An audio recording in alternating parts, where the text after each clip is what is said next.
Бокста Мәскеу Олимпиадасының күміс жүлдегері Серік Қонақбаев атындағы турнир биыл 20-шы рет өтті. Жыл сайын дәстүрлі түрде өтетін бәсекеге 13 мемлекеттен боксшылар қатысып, бақтарын сынады.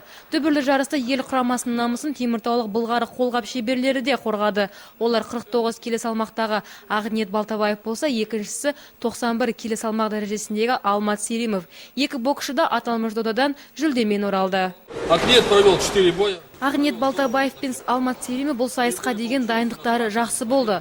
Ақниет 4 тартыс өткізді. Жартылай ақтық сынға дейін 3 тартыста боксер өзін жақсы ұстады. Тек ақтық сында Ирактың тәжірибелі спортшысымен шығып, Әділқазы мүшелері жеңісті соған берді. Алайда мен Ақниеттің тартысына ризамын. Ол өзіне берілген міндетті орындап шықты.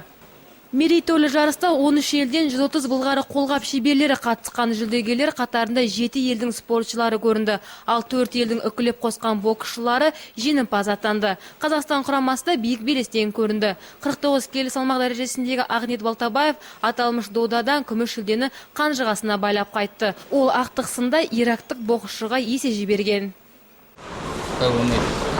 Мұндай додалар бізге өте қажет, себебі жан-жақтан жиналған мықты спортшылармен тәжірибе алмасамыз. 3 тартыс өте сәтті өтті.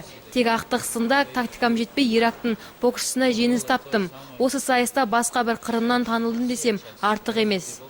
Ал 91 келі салмақ дәрежесіндегі сынасқан Алмат Серимов қола жүлдеге ие болды. Спортшы ақтық сында кубалық боксшыға есе жіберіп алған. Первый бой свой провел. Бірінші тартысты әзірбайжандық боксшымен шықтым. Жас боксер, бірақ мен оны 2 раундта да жеңдім. Тек 3-ші раундта ғана шаршағандықтан ұпайды толтыру қиын болды. 2-1 есебімен жартылай финалға шықтым.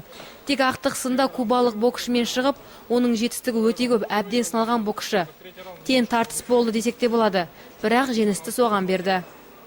Былғары қолғап шеберлердің бапкері Анатолий Дмитриев екі шәкірттің өнеріне көңілі толатынын айтады. Себебі Ақниет те Алмат та күннен күнге жарыстардың арқасында шыңдалып келеді екен. Алмат первый бой проводил.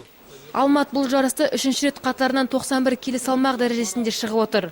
Алдыңғы сайыстарда 81 келі болатын. Енді бұдан бұлай осы салмақ дәрежеге нық дайындалып, талай асуларды бағындырамыз деп ойлаймын.